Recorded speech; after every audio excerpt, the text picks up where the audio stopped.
First World War. It starts with literally horses and carriages and ends with tanks. So it's the moment where modern war, you could argue, begins. From the very beginning, I felt this movie should be told in real time. Every step of the journey, breathing every breath with these men, felt integral. And there is no better way to telling the story than with one continuous shot. 3, 2, 1, go, go!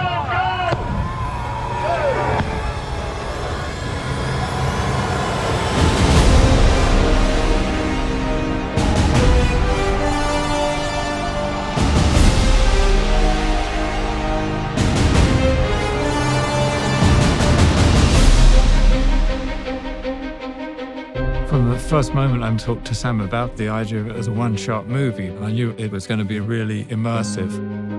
It's meant to make you feel that you are in the trenches with these characters. The film in itself is a slice of time. These two young men get sent on a mission to deliver a message to stop an attack. Action! So they've got to cross into enemy territory on a race against time to deliver a message that will save 1,600 lives. And the camera never, ever comes away from the two characters. There's always that sort of get-out-of-jail card that you have with a movie. Well, you know, we might be able to cut around this, or we might take that scene out. That's not possible on this film. The dance of the camera and the mechanics all have to be in sync with what the actor's doing. When you achieve that, it's really beautiful and exhilarating. Sometimes you have a camera being carried by an operator, hooked onto a wire, and the wire carries it across more land, and it's unhooked again. That operator runs with it, then steps onto a small jeep, which carries him another 400 yards, and he steps off it again and goes round a corner. Let's go back to 1. This film does not take place in a series of interiors. This is endless exteriors. No location ever repeats, so you're constantly moving through landscapes. Being such an exterior movie, we're very dependent on the light and the weather. And we kind of realized, well, for a start, you can't really light it. Action. Because, you know, if you were running down a trench and turning around 360 degrees, there's nowhere to put a light anywhere.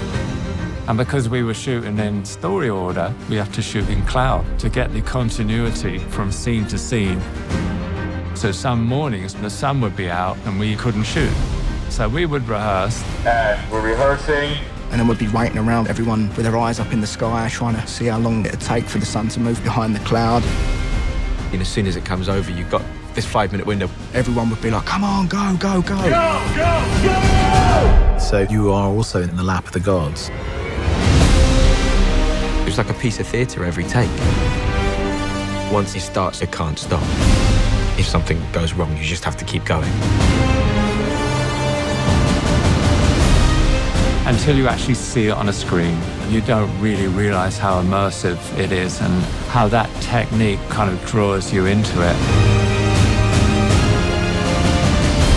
For me, engagement is very important.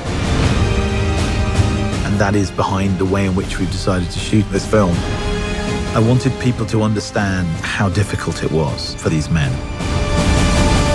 And the nature of that is behind everything.